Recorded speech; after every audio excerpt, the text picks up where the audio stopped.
আজি অসমত ৩০০০ অৱসৰপ্ৰাপ্ত শিক্ষক কৰ্মচাৰীয়ে পেঞ্চনৰ নামত এটকাও নাপায়।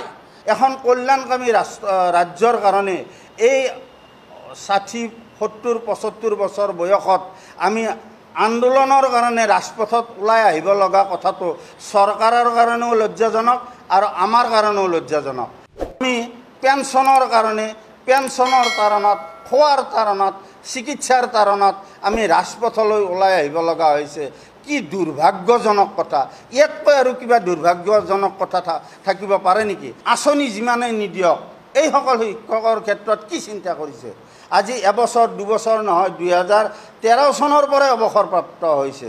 আৰু আমাৰ অসমতো LP, ME ক্ষেত্ৰতে হওক বা হাইস্কুলৰ ক্ষেত্ৰতে হওক বিলো 5 ইয়াৰ্ছৰো কিছু জিলাত গ্ৰেচুইটি দিছে, কিন্তু সকলো জিলাত দিয়া নাই। এই বৈষম্যটো চৰকাৰে গম পায় নে নাপায়? আমি যে ৰাজপথত ওলাই আহিছোঁ, প্ৰেছ ক্লাবত হাঁহ বেছি, পাৰা বেছি, ডিমে বেছি পোৱা পইচাৰে আমি এই কামবিলাক কৰিব লগা হৈছে।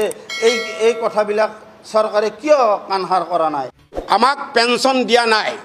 আমাক পেঞ্চন আজি পেঞ্চনৰ নামত এটকাও দিয়া নাই। সেইকাৰণে আমাক পেঞ্চন লাগিবই। পেঞ্চন আমাৰ প্ৰাপ্য।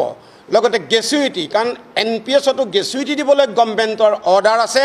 গতিকে আমাৰ সকলো অৱসৰপ্ৰাপ্ত কৰ্মচাৰীকেই গ্ৰেচুইটি দিব লাগিব। হয় ছাৰ বাইদেউসকল, আপোনালোকে নিশ্চয় জানিব পাৰিলে যে ২০১৩ চনত প্ৰাদেশিকৃত বিদ্যালয়সমূহৰ যিসকল শিক্ষক কৰ্মচাৰীয়ে ইতিমধ্যে অৱসৰ গ্ৰহণ কৰিছে, তেখেতসকলে বৰ্তমান সময়লৈকে গ্ৰেচুইটি পোৱা নাই। আনহাতে তেখেতসকল যিহেতু NPSৰ অধীনস্থ, সেয়েহে তেওঁলোকৰ বাবে কোনো পেঞ্চনৰ ব্যৱস্থা নাই।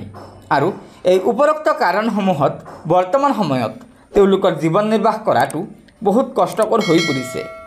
সেয়েহে তেওঁলোকে অসম চৰকাৰক আহ্বান জনাইছে যে যিহেতু NPS ব্যৱস্থাটো গ্ৰেচুইটিৰ সুবিধা আছে, সেয়েহে অসম চৰকাৰে তেওঁলোকৰ বাবে অতি শীঘ্ৰে গ্ৰেচুইটিৰ ব্যৱস্থা কৰিব লাগে। আনহাতে পেঞ্চন হৈছে চৰকাৰী কৰ্মচাৰীসকলৰ নৈতিক অধিকাৰ, অৰ্থাৎ সকলো কৰ্মচাৰীয়ে পেঞ্চন লাভ কৰিব লাগে। এয়া কৰ্মচাৰীসকলৰ অধিকাৰ। সেয়েহে অসম চৰকাৰে অতি শীঘ্ৰে NPS ব্যৱস্থাৰ সংশোধনী কৰি অতি শীঘ্ৰে তেওঁলোকৰ বাবে OPSৰ পুনৰ প্ৰৱৰ্তন কৰিব লাগে। গতিকে ছাৰ বাইদেউসকল, এয়াই আছিল ৰাজ্যৰ চৰকাৰী কৰ্মচাৰীসকলৰ বাবে থকা আজিৰ গুৰুত্বপূৰ্ণ খবৰ।